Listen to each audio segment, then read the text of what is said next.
কর্মসংস্থান সৃষ্টি না হলে গতি হারাবে জিডিপি প্রবৃদ্ধি বলছেন অর্থনীতিবিদরা। টেকসই সুফল নিশ্চিতে নির্বাচনে ইশতেহারে সুস্পষ্ট ঘোষণার দাবি।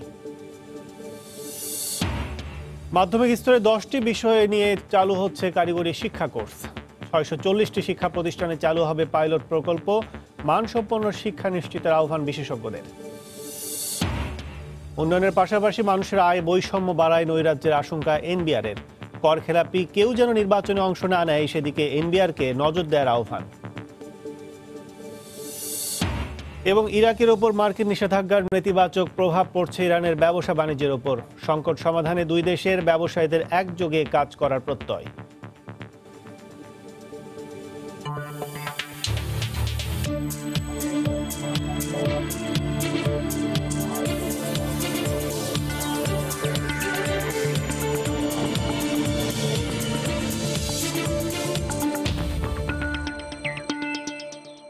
দেখছিলেন শিরোনাম। আমন্ত্রণ জানাচ্ছি দেশ ও দেশের বাইরের অর্থ বাণিজ্যের নানা খবর নিয়ে আমাদের নিয়মিত আয়োজন এ সময়ের বাণিজ্যে। আর আপনাদের সঙ্গে আছি আমি কাজল আব্দুল্লাহ। শুরুতেই জানিয়ে দেব ঢাকা স্টক এক্সচেঞ্জের লেনদেনের পরিস্থিতির খবর। চলে যাচ্ছে ডিএসসির অফিসিয়াল ওয়েবসাইটে। দর্শক, এই মুহূর্তে আমরা দেখছি যে ডিএসসির অফিসিয়াল ওয়েবসাইটে 3টি সূচকের মধ্যে 3টি ঊর্ধ্বমুখী প্রবণতায় তাদের কার্যক্রম শুরু করেছে। এখন পর্যন্ত ডিএসসির এক্স সূচকটি মূল সূচকটি কিন্তু অবস্থান করছে 12 পয়েন্ট বেড়ে 5299 পয়েন্টে। এছাড়া ডিএসসি যে সরিয়া সূচকটি অবস্থান করছে 4 পয়েন্ট বেড়ে 1227 পয়েন্টে। এছাড়া ডিএসসি 13 যে বিশেষায়িত সূচকটি সেটি অবস্থান করছে 3 পয়েন্ট বেড়ে 1864 পয়েন্টে। এখন পর্যন্ত শেয়ার বিক্রি হয়েছে এমন সংখ্যা কিন্তু আমরা দেখছি যে 19,474টি, যার বাজার মূল্য প্রায় 105,68,00,000 টাকা। এছাড়া 123টি প্রতিষ্ঠানের শেয়ার দাম বেড়েছে এবং 61টি প্রতিষ্ঠানের শেয়ার দর কমেছে এবং অপরিবর্তিত কিন্তু রয়েছে 56টি প্রতিষ্ঠানের শেয়ারের দর। এখন পর্যন্ত শীর্ষ যে 20টি প্রতিষ্ঠানের শেয়ার লেনদেন হয়েছে এমন কিন্তু প্রথমে আমরা দেখছি যে শুরু থেকেই কয়েকটি ফার্মাসিউটিক্যালস কোম্পানি যারা আছেন, যারা ফার্মা প্রতিষ্ঠান, এমন প্রতিষ্ঠানগুলো কিন্তু বেশ কয়েকটি আমরা দেখছি 20টি শীর্ষ প্রতিষ্ঠানের মধ্যে। তার শুরুতে দেখছি অ্যাডভান্স ফার্মা প্রতিষ্ঠানটির শেয়ারের দর 43 টাকা 20 পয়সা দরে হাতবদল চলছে, যার সর্বোচ্চ মূল্য কিন্তু 43 টাকা 40 পয়সায় হাতবদল হয়েছে এবং সর্বনিম্ন ছিল 39 টাকা। এছাড়া গতকাল কিন্তু বিক্রি হয়েছে 39 টাকা 50 পয়সা এবং সেই ধারাবাহিকতা আজকে কিন্তু শেয়ারের দামটি 43 টাকা 20 পয়সা। সেই অনুপাতে প্রায় 3 থেকে 3.5 টাকা বেড়ে কিন্তু হাতবদল চলছে অ্যাডভান্স ফার্মার শেয়ারের দাম। 2 নম্বর অবস্থানে রয়েছে আমরা আইবিপি প্রতিষ্ঠানের শেয়ারের দর 40 টাকা 30 পয়সায় হাতবদল চলছে, যার সর্বোচ্চ মূল্য দেখছি আমরা 40 টাকা 30 পয়সায় ছিল, সর্বনিম্ন ছিল 37 টাকা। এছাড়া গতকাল পর্যন্ত কিন্তু শেয়ারের দাম ছিল 36 টাকা 70 পয়সা এবং আজকে প্রায় 2 টাকার বেশিতে শেয়ারটি কিন্তু বিক্রি হচ্ছে। 3 নম্বরে দেখছি আমরা কুইন সাউথ টেক্সটাইল প্রতিষ্ঠানটির শেয়ারের দর 47 টাকায় এখন পর্যন্ত লেনদেন চলছে, যার সর্বোচ্চ মূল্য কিন্তু দেখছি আমরা 48 টাকা 80 পয়সা ছিল। এছাড়া সর্বনিম্ন ছিল 46 টাকা। গতকাল সর্বোচ্চ প্রতিষ্ঠানটির শেয়ার দর বিক্রি হয়েছে 48 টাকা 80 পয়সা দরে। সে অনুপাতে আজকে কিন্তু 1 টাকা 80 পয়সা প্রতিষ্ঠানটির শেয়ারের দর কিন্তু কমেছে এখন পর্যন্ত। 4 নম্বর অবস্থানে দেখছি কাটালি টেক্সটাইল লিমিটেড প্রতিষ্ঠানের শেয়ারের দর 31 টাকা 70 পয়সায় বিক্রি হচ্ছে, যার সর্বোচ্চ মূল্য ছিল 32 টাকা, সর্বনিম্ন ছিল 30 টাকা। গতকাল পর্যন্ত কিন্তু শেয়ারের মূল্যটি ছিল শেষ কার্য ঘন্টা পর্যন্ত 29 টাকা 90 পয়সা পর্যন্ত ছিল। আজকে কিন্তু শেয়ারের দামটি বেড়েছে। 5 নম্বর অবস্থানে দেখছি ইউনাইটেড পাওয়ার জেনারেশন ডিস্ট্রিবিউশন কোম্পানি লিমিটেড প্রতিষ্ঠানটির শেয়ারের দর 303 টাকায় এখন পর্যন্ত আমরা দেখছি। সর্বোচ্চ মূল্য ছিল 360 টাকা 10 পয়সা। এছাড়া সর্বনিম্ন ছিল কিন্তু 297 টাকা 40 পয়সা। সেই অনুপাতে কিন্তু গতকাল কিন্তু ছিল 360 টাকা এবং আজকে কিন্তু শেয়ারের দামটি আমরা দেখছি যে কমে গেছে, 303 টাকায় কিন্তু বিক্রি হচ্ছে। 6 নম্বর অবস্থানে রয়েছে সিলভা ফার্মা প্রতিষ্ঠানটির শেয়ারের দর 35 টাকায় এখন পর্যন্ত দেখছি আমরা। 35 টাকা 20 পয়সা ছিল সর্বোচ্চ, 33 টাকা ছিল কিন্তু সর্বনিম্ন প্রতিষ্ঠানের শেয়ারের দর। এছাড়া গতকাল বিক্রি হয়েছে 32 টাকা 70 পয়সায়। 7 নম্বর অবস্থানে খুলনা পাওয়ার প্রতিষ্ঠানের শেয়ারের দর 64 টাকা 40 পয়সায় এখন পর্যন্ত বিক্রি হচ্ছে, যার সর্বোচ্চ মূল্য ছিল 64 টাকা 80 পয়সা, সর্বনিম্ন ছিল প্রতিষ্ঠানের শেয়ারের দর 62 টাকা 50 পয়সা। গতকাল কিন্তু ছিল প্রতিষ্ঠান শেয়ার দর 64 টাকা। এছাড়া 8 নম্বর অবস্থানে রয়েছে ন্যাশনাল টি কোম্পানি, 9 নম্বর অবস্থানে রয়েছে কিন্তু এসকে ট্রাম্পস এবং 10 নম্বর অবস্থানে রয়েছে ভিএফএস টেক্সটাইল লিমিটেড। তো দর্শক, এই ছিল এখন পর্যন্ত ডিএসসির লেনদেনের খবর। দেশের জিডিপি প্রবৃদ্ধি নিয়ে বিভিন্ন সংস্থার হিসাব বিভিন্ন হলেও এই পর্যন্ত যে বেশ শক্তিশালী তা নিয়ে বিতর্ক নেই বলে মনে করেন অর্থনীতিবিদরা। তবে বিনিয়োগ বৃদ্ধি আর কর্মসংস্থান সৃষ্টিতে তা কতটুকু ভূমিকা রাখছে সামনে দাঁড়াচ্ছে সেই প্রশ্ন। তাদের আশঙ্কা, উপযুক্ত কর্মসংস্থান সৃষ্টি করতে না পারলে বেকারত্বের ভার আর আয় বৈষম্যের দ্বন্দ্বে গতি হারাবে জিডিপির এই ঊর্ধ্বমুখী চলন। তাই প্রবৃদ্ধির টেকসই সুফল নিশ্চিত করতে রাজনৈতিক দলগুলোর নির্বাচনী ইশতেহারেও সুস্পষ্ট ঘোষণা চান উদ্যোক্তা, বেকার সহ সংশ্লিষ্টরা। কামরুল হাসান সবুজের রিপোর্ট। গেল কয়েক বছর ধরে লাগাতার ঊর্ধ্বমুখী জিডিপি প্রবৃদ্ধি 8 ছুঁই করে শেষ করেছে গেল অর্থবছর, যা 2010-11 অর্থবছরে ছিল 6.66%। প্রবৃদ্ধির এই অর্জনকে বেশ শক্তপোক্ত বলেই মনে করেন অর্থনীতি বিশ্লেষকরা। প্রবৃদ্ধি বেগবান হয়েছে, সংখ্যাতাত্ত্বিক বিতর্ক হতে পারে, কিন্তু বেড়েছে এ নিয়ে কোনো বিতর্ক নাই। এটি কিন্তু বিশ্বের যে অনেক দেশে অনেক উচ্চ পর্যায়ে দেখা যায় তা কিন্তু না, অবশ্যই একটা ইতিবাচক ঘটনা। তবে এই প্রবৃদ্ধির প্রতিফলন যেভাবে পড়ার কথা সেভাবে পড়েনি অর্থনীতিতে। সেখানেই ভাবনার কথা বলছেন অর্থনীতিবিদরা। বিভিন্ন সংস্থার জরিপে দেখা যায় প্রবৃদ্ধির ঊর্ধ্বমুখী চলন সত্ত্বেও গেল 8 বছরে তরুণ বেকারত্ব হয়েছে দ্বিগুণ, বেড়েছে শিক্ষিত বেকারের সংখ্যাও। সরকারি খাতে কর্মসংস্থান রয়ে গেছে 4%-এর নিচে, বেসরকারি বিনিয়োগও আটকে আছে 23%-এর মধ্যেই। বাড়ছে খেলাপি ঋণ, আয় বৈষম্য। তাই বাংলাদেশ ব্যাংকে রিজার্ভ আর মাথাপিছু আয় বাড়লেও প্রবৃদ্ধির সমান্তরালে আয়ের উৎস তৈরি করতে না পারলে লক্ষ্যমাত্রা অর্জনের পথে হোঁচট খেতে পারে বাংলাদেশ, এমন আশঙ্কা বিশ্লেষকদের। এখন বড় প্রশ্ন যেটা দেখা দিয়েছে সেটা হলো এই বৃদ্ধির উপকার কারা পাচ্ছে। ইনোভেশন যে অর্থনীতিতে খুব একটা বেড়েছে এটা তো আর বলা যাচ্ছে না। দেশের ভিতরে পর্যাপ্তভাবে কর্মসংস্থান কিন্তু সৃষ্টি হচ্ছে না, এই বৈষম্যের মাত্রা এটি কিন্তু বাড়ছে। প্রবৃদ্ধি আমরা দেখছি, কিন্তু পাশাপাশি আমরা আনুপাতিক হারে বিনিয়োগের প্রবৃদ্ধি আমরা সেভাবে দেখছি না। প্রবৃদ্ধিকে টেকসই করার সবচেয়ে বড় হাতিয়ার কর্মসংস্থান সৃষ্টিতে শুধু সরকারের উন্নয়ন নীতি কৌশলেই নয়, রাজনৈতিক দলগুলোর নির্বাচনী ইশতেহারেও সুস্পষ্ট ঘোষণা চান সংশ্লিষ্টরা। রাজনৈতিক দলগুলো তাদের যে নির্বাচনী ইশতেহার ঘোষণা করবে সেখানে যেন বেকারত্ব দূরীকরণে সুনির্দিষ্টভাবে কিছু ঘোষণা দিয়ে থাকে, বা কোনো একটা ঘোষণা থাকে যে আমরা এই সময়ের ভিতরে এই জনসংখ্যাকে জনশক্তিতে পরিণত করব। নির্বাচনী ইশতেহারে থাকলে সেটা ভালো হয় যে যারা সরকার গঠন করে তাদের একটা দায়বদ্ধতা থাকে। ব্যবসায়ীদেরকে সরকার যেভাবে সহায়তা করার জন্য চেষ্টা করছে সেগুলোর জন্য চলমান থাকে। ভোটারদেরকে আকৃষ্ট করার জন্য কর্মসংস্থান একটা উল্লেখযোগ্য বিষয়। বেসরকারি বিনিয়োগের প্রবৃদ্ধি যেটার উপরে কর্মসংস্থান নির্ভর করবে, সেই জায়গাটাতে নির্বাচনী যে ম্যানিফেস্টো সেখানে কি থাকে সেটা অবশ্যই দেখার বিষয়। বিগত বছরগুলোতে উন্নয়ন নীতিকৌশলে বেশ বড় ভূমিকা রেখেছে নির্বাচনী ইশতেহার। ক্ষেত্রবিশেষে নির্বাচনী প্রতিশ্রুতি বাস্তবায়নে অনেকটা বেশি মনোযোগী মনে হচ্ছে সরকারকে। তাই এবারও রাজনৈতিক দলগুলোর নির্বাচনী ইশতেহারে যুগোপযোগী শিক্ষা, সত্যিকার মানব সম্পদ উন্নয়নের প্রতিশ্রুতি চান উদ্যোগী নাগরিক, যেন নিশ্চিত করা যায় সবার জন্য কর্মসংস্থান, দূর করা যায় বেকারত্বের অভিশাপ। কামরুল হাসান সবুজ, সময় সংবাদ, ঢাকা। বিজ্ঞান, মানবিক ও ব্যবসায় শিক্ষার পাশাপাশি মাধ্যমিক স্তরে 10টি বিষয় নিয়ে চালু হচ্ছে কারিগরি শিক্ষা কোর্স। শিক্ষক শিক্ষার্থীদের দাবি, বর্তমানে অন্য ট্রেডের চেয়ে তুলনামূলক কম সুযোগ সুবিধা পাচ্ছেন তারা। বিশেষজ্ঞদের আশঙ্কা, স্বল্প পরিসরে কারিগরি শিক্ষা বিস্তৃত করে কাঙ্ক্ষিত লক্ষ্য অর্জন সম্ভব নয়। আর বোর্ডের দাবি, প্রকল্পের মাধ্যমে পূর্ণাঙ্গ সুযোগ সুবিধা নিশ্চিত করা তুলনামূলক সহজ। তাই আপাতত এ ধরনের পদক্ষেপ নেওয়া হয়েছে। মিজানুর রহমান খবিরের রিপোর্ট। মাধ্যমিক স্তরে যেসব সাধারণ শিক্ষা প্রতিষ্ঠানে ভোকেশনাল কোর্স চালু রয়েছে তার বেশিরভাগই ছোট কক্ষ ও পুরনো উপকরণ দিয়ে ব্যবহারিক ক্লাস ও পরীক্ষা নেওয়া হয়। নানা প্রতিকূলতা সত্ত্বেও মোট শিক্ষার্থীর শতকরা 14% কারিগরি ও কর্মমুখী বিষয়ে পড়ালেখা করছে। ভোকেশনাল আর কি আপনার সাবজেক্টিভ চ্যাপ্টারগুলো কম থাকে, যে ক্ষেত্রে এখানে আর কি এগুলো মেনটেন্স করতে কষ্ট হয়। কারিগরি শিক্ষা বোর্ডটাকে না এত উন্নত চোখে দেখা হয় না, এর ফলে তো অনেকেই পিছিয়েই যাচ্ছে। মাধ্যমিকের যে মেশিনগুলো আছে ওরা খুবই নিম্নমানের এবং আধুনিক না। পলিটেকনিক ইনস্টিটিউটে অনেক আধুনিক মেশিন আছে যেগুলো ওদের সাথে এখানে এসে ম্যাচ খেতে সমস্যা হয়।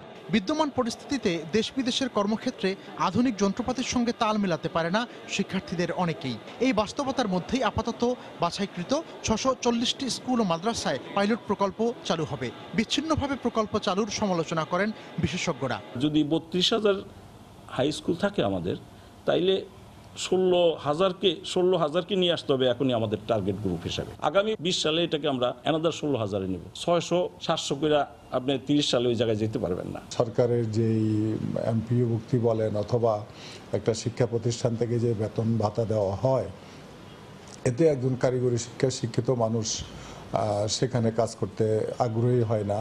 কারিগরি শিক্ষা বোর্ড জানায় 2020 সালের কারিকুলামেই মনোনীত প্রতিষ্ঠানগুলোতে কৃষি, ভবন ও অবকাঠামো নির্মাণ, বিদ্যুৎ, তৈরি পোশাক, স্বাস্থ্য ও তথ্য প্রযুক্তি খাতের মোট 10টি বিষয়ে পাঠদান করা হবে। 29টি ট্রেড থেকে ওনারা 10টা ট্রেডকে মনোনয়ন দিয়েছে এবং সেটা হবে যখন ওরা নবম এবং দশমে পড়বে তখন আমাদের কারিকুলাম আমাদের সিলেবাসভুক্ত হয়ে পড়বে। আর যদি 6, 7, 8 হয় তাহলে সেটা তাদের যে জেনারেল শিক্ষাটা আছে সেই সাবজেক্টের সাথে একটা মাত্র কারিগরি শিক্ষার। ইতোমধ্যে অনুমোদন নেওয়া প্রতিষ্ঠানগুলোকে মানোন্নয়নের শর্ত পূরণে বাধ্য করা এবং আগ্রহী নতুন প্রতিষ্ঠানকে শুধু ঢালাওভাবে অনুমোদন না দিয়ে মানসম্পন্ন শিক্ষা নিশ্চিতের আহ্বান বিশেষজ্ঞদের। মিজানুর রহমান কবির, সময় সংবাদ, ঢাকা। দেশে একদিকে যেমন উন্নতির দিকে যাচ্ছে, একই সঙ্গে জনগণের মধ্যে আশঙ্কাজনকভাবে বাড়ছে আয় বৈষম্য। এ অবস্থায় আর্থসামাজিক খাতে বড় ধরনের নৈরাজ্যকর পরিস্থিতি তৈরি হতে পারে বলে আশঙ্কা করছেন জাতীয় রাজস্ব বোর্ডের সদস্য জিয়াউদ্দিন মাহমুদ। বুধবার রাজধানীর বিএফডিসিতে ডিবেট ফর ডেমোক্রেসি আয়োজিত ছায়া সংসদে প্রধান অতিথির বক্তব্যে তিনি আশঙ্কা প্রকাশ করেন। জিয়াউদ্দিন মাহমুদ বলেন, দেশের রাজস্ব ব্যবস্থাপনা জনবান্ধব করার লক্ষ্যে আইনি সংস্কার ও করের বোঝা না বাড়িয়ে করের পরিধি সম্প্রসারণ, করদাতাদের প্রণোদনা সহ বিভিন্ন উদ্যোগ নেওয়া হয়েছে। তারপরও রাজস্ব আদায় কাঙ্ক্ষিত লক্ষ্যে পৌঁছানো সম্ভব হচ্ছে না। এজন্য আগামীতে ধনীদের সম্পদ ও আয়ের ওপর করারোপের ব্যাপারে বেশ কিছু উদ্যোগ নেওয়া হবে বলেও জানান তিনি। এ সময় কর খেলাপি কেউ যাতে জাতীয় নির্বাচনে অংশ নিতে না পারে সে ব্যাপারে এনবিআরকে কঠোর হওয়ার আহ্বান জানান debate for democracy chairman Hasan Ahmed Chowdhury কিরণ।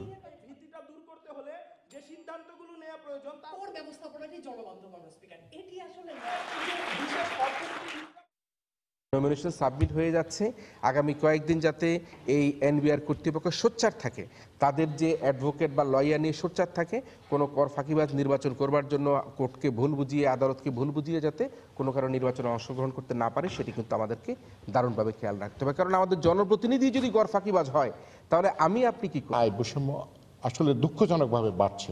এইটাকে অ্যাড্রেস করে একমাত্র ইনকাম ট্যাক্স। কারণ আমাদের দেশে কিন্তু ইন্টারেস্টিংলি তোমার যদি ঢাকা শহরে 2 কাঠা জমির তুমি মালিক হতে পারো, তাহলে কিন্তু তুমি আসলে অনেক টাকার মালিক হয়ে গেলে।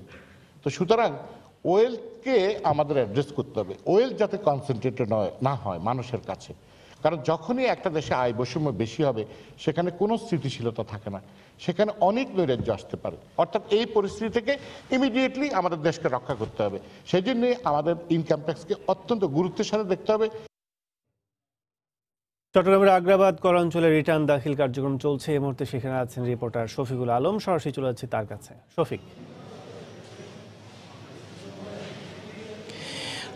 কাজল, আপনি হয়তো জানেন কিছুদিন আগে চট্টগ্রামে যে বিশাল আকৃতির যে আয়কর মেলা হয়েছে তারই আদলে তারই আবহ সৃষ্টি করে চট্টগ্রামের যে আগ্রাবাদ কর অঞ্চল রয়েছে, যে 1, 2, 3, 4 সে কর অঞ্চলের অধীনেই কিন্তু চট্টগ্রামে যে পিএইচপি ভবন রয়েছে, এখানে আয়কর মেলা বলা যাবে না, এটা একটা আয়কর রিটার্ন কার্যক্রম এখানে চলছে এবং বিভিন্ন সেবা এখানে দেওয়া হচ্ছে। এবং তাদের সাথে কথা বলেছিলাম, তারা বলছেন যে আসলে এখানে আয়কর কর অঞ্চল রয়েছে, সেই কর অঞ্চলে যাতে গ্রাহকরা স্বাচ্ছন্দ্যে সেবা গ্রহণ করতে পারে, তারা যাতে সুষ্ঠুভাবে সে গ্রাহক সেবা গ্রহণ করতে পারে, সেই জন্য কিন্তু তারা এই আয়কর রিটার্ন কার্যক্রম বা সেবা বুথ খোলা হয়েছে। এখানে 3টি কর অঞ্চল রয়েছে, 1, 2, 3 এবং আরেকটি পাশে আরেকটি ভবন রয়েছে, সেখানে 4 অঞ্চলের কার্যক্রম এখানে চলছে। আপনি হয়তো দেখতে পাচ্ছেন যে এখানে গ্রাহকরা আসছেন এবং যারা আয়কর রিটার্ন জমা দিবেন তারা এখানে আসছেন এবং এসে তারা এগুলো দিচ্ছেন। এবং তাদের সাথে আমরা কথা বলেছিলাম, তারা যেটি বললেন যে আসলে এখানে যে উপরে অফিস রয়েছে সেখানেই তারা তারা না গিয়ে তারা এখানে দিচ্ছেন এবং তারা স্বাচ্ছন্দ্য বোধ করেছেন, তারা এখানে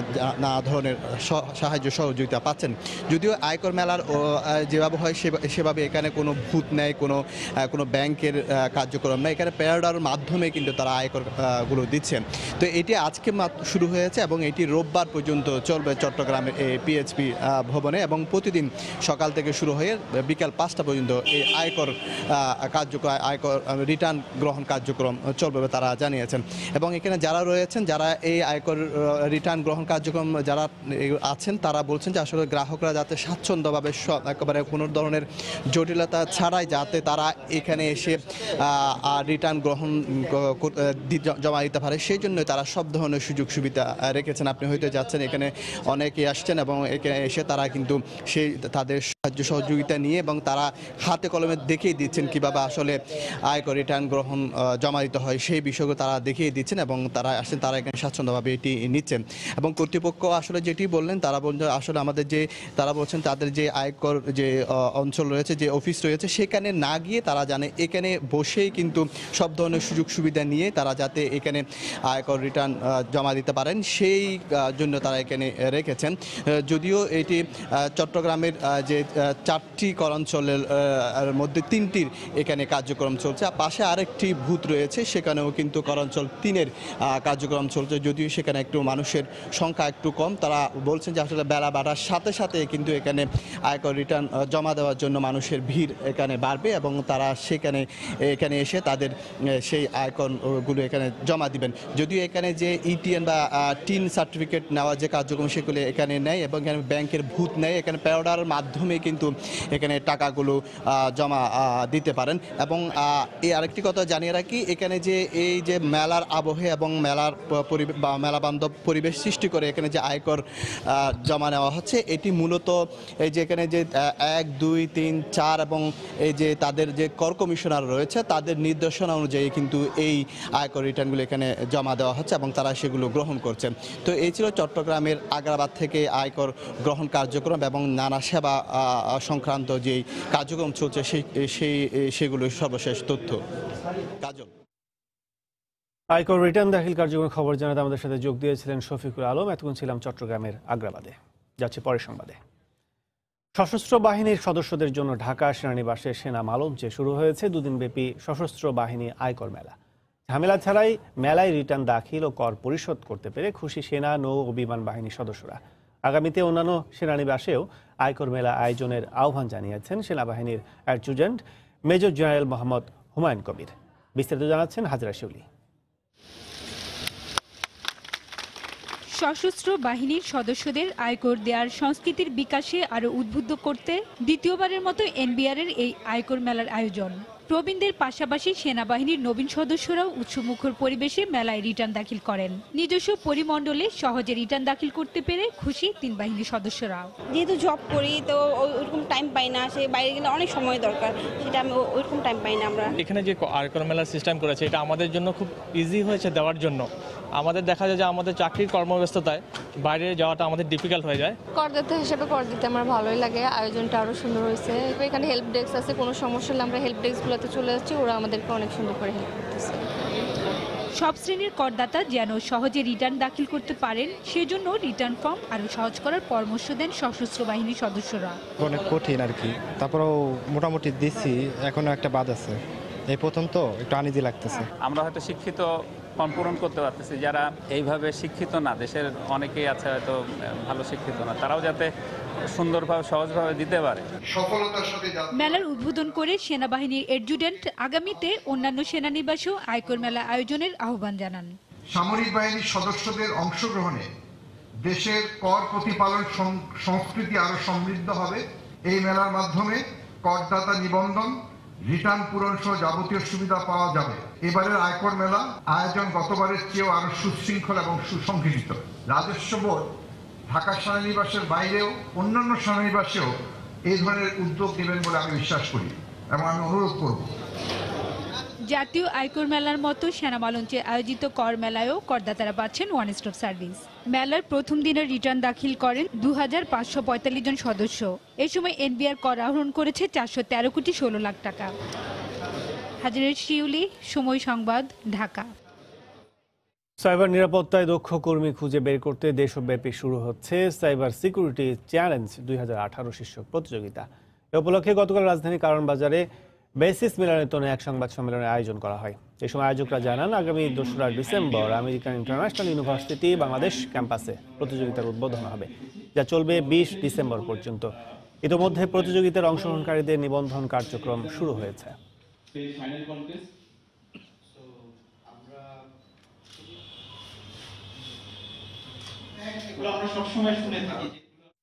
প্রথম আলো সহ বিভিন্ন ওয়েবসাইটের আদলে নকল ওয়েবসাইট তৈরি করে মিথ্যা ও বানোয়াট সংবাদ প্রচারের অভিযোগে রাজধানীর মোহাম্মদপুর এবং টঙ্গী থেকে দুজনকে গ্রেফতার করেছে র্যাব। এ বিষয়ে র্যাবের মিডিয়া সেন্টারে ব্রিফ চলছে, আমরা সরাসরি চলে যাচ্ছি সেখানে। প্রথম আলোর এই কাজটা করতে গিয়ে আমরা যেটা পাই, এখানে আমরা তো প্রথমে আমরা এটার সাথে কামাল নামে একজন জড়িত, তার বাড়ি কুমিল্লাতে, তাকে আমরা বসিলা থেকে গতকালকে আমরা অ্যারেস্ট করার পর তাকে জিজ্ঞাসাবাদ করার পরে তার কাছ থেকে আমরা সে কার কাছ থেকে এই ডোমেনটা তৈরি করেছে আমরা আলামিনকে পাই। আলামিন এই ডোমেনটা তৈরি করে। আপনারা দেখেন যে আলামিনকে একটা রিকোয়েস্ট করেছে যে ভাই ডোমেনটা রেজিস্ট্রেশন করে দেন www.prothomalo247, সে সময় টিভি 247 অথবা এটিএন বাংলা 247 এই নামে চাইলেই এটা করতে পারে। আপনাদের লোগো, আপনাদের সংবাদ সে কপি করবে। সাধারণ মানুষ যদি দেখে তাহলে মনে করবে যে এটা হয়তো আপনাদের সংবাদ, এতে বিভ্রান্ত হওয়ার সম্ভাবনা আছে। তা আমরা তাদেরকে অ্যারেস্ট করার পরে এই সমস্ত লিঙ্কগুলো পাই। এইটা নিয়ে আমাদের সাইবার সিকিউরিটি সেল যেটা আছে, আমাদের সাইবার ক্রাইম যে টহলদল আছে, আমরা কাজ করতেছি। আমাদের ডিজি মহোদয় এই ব্যাপারে স্পষ্ট নির্দেশনা দিয়েছেন যে কোনো সংবাদপত্রের ওয়েবসাইট নকল করে অথবা তাদের কন্টেন্টকে নিয়ে অন্য জায়গায় কন্টেন্টে নেয়া, প্রকাশ করা অথবা এটা অনলাইনে প্রকাশ করা, এই সমস্ত বিষয় যে এই সমস্ত অপরাধেরই আসুক তারা আইনে আমলে আসবে। এই ব্যাপারে আর আপনারা জানেন যে সম্প্রতি জাতীয় সংসদে ডিজিটাল সিকিউরিটি আইন 2018 পাস হয়েছে। এই আইনটা এত যোগোপযোগী, এই আইনের কোনো ফাঁকফোকর নাই যাতে এই সমস্ত অপরাধীদেরকে আমরা আইনে সোপর্দ করার জন্য এর বিকল্প নাই। আমরা প্রত্যেকটা ধারায় আমরা তাদেরকে ধারাগুলো খুব স্পষ্ট এবং তাদেরকে যেই সমস্ত অপরাধ করে সাধারণত সাইবার ক্রাইম করে থাকে এই জাতীয় আপনাদের পত্রিকার সংস্করণ হুবহু কপি। আগে এটার মূল আইনটা ছিল না এবং আইনের মধ্যে অস্পষ্টতা ছিল। তো আমরা যে দুইজনকে অ্যারেস্ট করেছি এদের সাথে যারা আরও জড়িত আছে তাদেরকে আমরা অ্যারেস্ট করে আমরা আইনে সোপর্দ করব। পাশাপাশি এদের বিরুদ্ধে ডিজিটাল সিকিউরিটি আইনের 22, 23, 24, 25, 27, 29 এবং 31 ধারায় যে অপরাধগুলো হয়েছে এটাতে আইনে আমরা তাদের বিরুদ্ধে মামলা রুজু করব। ধন্যবাদ। আর এই বিষয়ে প্রথম আলো মিডিয়া সংশ্লিষ্ট প্রতারক চক্রকে ধরার পর গ্রেফতারের পরে ব্রিফ করছিলেন র্যাব 2-এর সিইও তানভীর আহমেদ। এতক্ষণ ছিলাম র্যাবের মিডিয়া সেন্টারে। বগুড়ার সারিয়াকান্দি, সোনাতলা এবং ধুনট উপজেলার সাধারণ মানুষের দুঃখের কারণ ছিল যমুনার ভাঙন। প্রতি বছর বসতভিটা সহ শত শত একর ফসলি জমি বিলীন হতো যমুনায়। তবে গত 10 বছরে কংক্রিটের ব্লক দিয়ে তীর সংরক্ষণ করায় স্বস্তি মিলেছে এই অঞ্চলের মানুষের।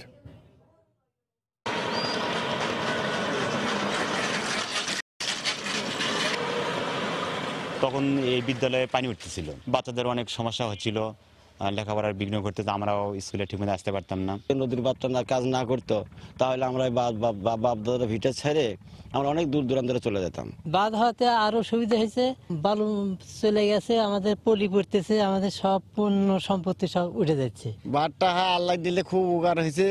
আগে বাড়ি ঘর থাইলেন না, আগে আবাদও থাইলেন না। নদীর কাজ হয়, আমাদের বাড়ি ভাঙতে হচ্ছে না। নদী নালা মনে ভাঙ্গে অন্য জায়গা তার যাওয়া লাগা নাই, ঘর বাড়ি টানা লাগা নাই, এই জন্য আঙ্গের উপকার আছে। মাগুরায় শীতকালীন সবজি ফুলকপি, বাঁধাকপি ও ওলকপি উৎপাদনে লাভবান হচ্ছেন কৃষকরা। কপিতে পোকামাকড় না থাকায় বিক্রিতেও আগ্রহী হচ্ছেন আড়তদাররা। চলতি মৌসুমে বিভিন্ন শীতকালীন কপিতে ভরে উঠেছে স্থানীয় বাজারগুলো। আবহাওয়া অনুকূলে থাকায় এবং ভালো দাম পাওয়ায় খুশি কৃষকরা।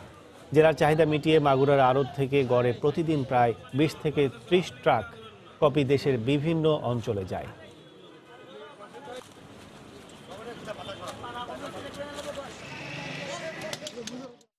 3 বিঘে কপি লাগায় ধরেন প্রতিদিন 30 মন 25 মন করে কপি উঠতেছে।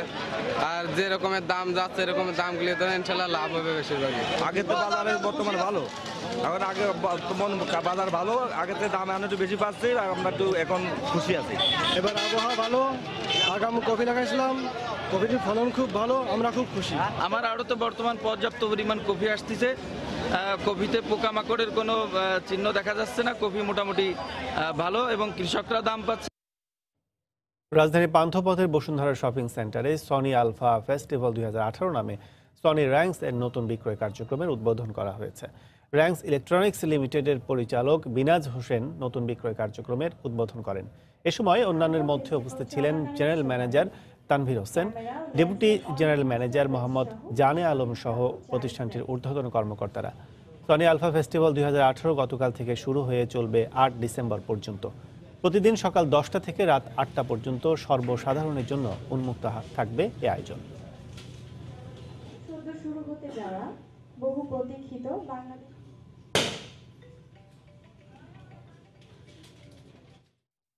কিশোরগঞ্জে যমুনা ব্যাংকের নতুন শাখা উদ্বোধন করা হয়েছে। গতকাল নগরীর বড়বাজারের মক্কা টাওয়ারে ফিতা কেটে ব্যাংকটির 128তম শাখার উদ্বোধন করেন যমুনা ব্যাংক ফাউন্ডেশনের চেয়ারম্যান নূর মোহাম্মদ। এ সময় তিনি বলেন, কিশোরগঞ্জে যমুনা ব্যাংকের নতুন এ শাখা চালু হওয়ায় গ্রাহকরা আরও উন্নত সেবা পাবেন। উদ্বোধনী অনুষ্ঠানে অন্যান্যের মধ্যে উপস্থিত ছিলেন যমুনা ব্যাংকের অতিরিক্ত ব্যবস্থাপনা পরিচালক মির্জা ইলিয়াস উদ্দিন আহমেদ সহ শহরের বিভিন্ন ব্যবসায়ী সহ এলাকার বিশিষ্টজনরা। আবারও জানিয়ে দেব ঢাকা স্টক এক্সচেঞ্জের লেনদেনের পরিস্থিতি খবর চলে যাচ্ছে ডিএসসির অফিসিয়াল ওয়েবসাইটে। দর্শক, আমরা শুরুতে দেখেছিলাম, আপনাদের জানিয়েছিলাম যে 3টি সূচকই কিন্তু ঊর্ধ্বমুখী প্রবণতায় তাদের লেনদেন কার্যক্রম চলছে এবং সূচকগুলো কিন্তু এখন আমরা যেটি দেখছি যে মিশ্র প্রবণতা, অর্থাৎ ডিএসসি এক্স প্রধান সূচকটি কিন্তু কমে এখন দাঁড়িয়েছে 1 পয়েন্ট প্রায় কমেছে এবং গতকালের চেয়ে বেশি হলেও কিন্তু সকালের তুলনায় এখন পর্যন্ত আমরা দেখছি যে এর পয়েন্ট কিন্তু সূচক কিন্তু কমে গেছে এবং সেই অনুপাতে এখন অবস্থা দাঁড়িয়েছে 5288 পয়েন্টে। এছাড়া ডিএসসি এস সূচকটি, সরিয়া সূচকটিও কিন্তু 2 পয়েন্ট বেড়েছে, কিন্তু সকালের তুলনায় কিন্তু কার্যক্রম শুরুর পর থেকে কিন্তু এখন আমরা পয়েন্ট কম দেখছি এবং সেই ধারাবাহিকতা এখন অবস্থান করছে 1225 পয়েন্টে। এছাড়া ডিএসসি 13 ঊর্ধ্বমুখী থাকলেও এখন কিন্তু নিম্নমুখী প্রবণতায় 1 পয়েন্ট কমেছে সূচকটি। এছাড়া এখন পর্যন্ত 49,000 প্রায় 50,000 শেয়ার লেনদেন হয়েছে, যার বাজার মূল্য আমরা দেখছি 234 কোটি 47 লাখ টাকা প্রায়।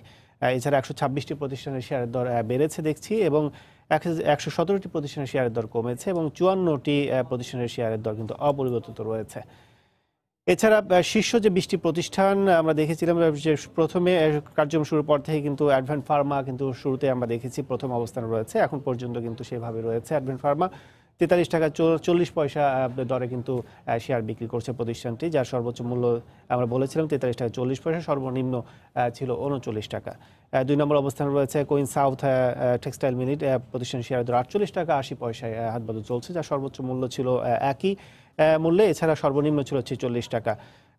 3 নম্বর অবস্থানে রয়েছে ইন্দো বাংলা ফার্মা, 4 নম্বর অবস্থানে রয়েছে কাটালি টেক্সটাইল লিমিটেড, 5 নম্বর অবস্থানে রয়েছে সিলভা ফার্মা, 6 নম্বরে ইউনাইটেড পাওয়ার জেনারেশন কোম্পানি লিমিটেড, 7 নম্বরে খুলনা পাওয়ার এবং 8 নম্বরে VFS টেক্সটাইল ডাইং। এছাড়া 9 নম্বর অবস্থানে দেখছি আমরা এসকে ট্রিমস মিলস লিমিটেড, এছাড়া 10 নম্বর অবস্থানে রয়েছে স্কয়ার ফার্মা। তো দর্শক, এই ছিল এখন পর্যন্ত ডিএসসির কার্যক্রমের খবর।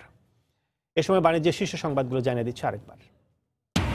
কর্মসংস্থান সৃষ্টি না হলে গতি হারাবে জিডিপি প্রবৃদ্ধি, বলছেন অর্থনীতিবিদরা। টেকসই সুফল নিশ্চিতে নির্বাচন ইশতেহারে সুস্পষ্ট ঘোষণার দাবি। মাধ্যমিক স্তরে 10টি বিষয় নিয়ে চালু হচ্ছে কারিগরি শিক্ষা কোর্স। 640টি শিক্ষা প্রতিষ্ঠানে চালু হবে পাইলট প্রকল্প, মানসম্পন্ন শিক্ষা নিশ্চিতের আহ্বান বিশেষজ্ঞের। উন্নয়নের পাশাপাশি মানুষের আয় বৈষম্য বাড়ায় নৈরাজ্যের আশঙ্কা এনবিআরের। কর খেলাপি কেউ যেন নির্বাচনে অংশ না নেয়, সেদিকে এনবিআরকে নজর দেওয়ার আহ্বান। এবং ইরাকের ওপর মার্কিন নিষেধাজ্ঞার নেতিবাচক প্রভাব পড়ছে ইরানের ব্যবসা বাণিজ্যের উপর। সংকট সমাধানে 2 দেশের ব্যবসায়ীদের একযোগে কাজ করার প্রত্যয়।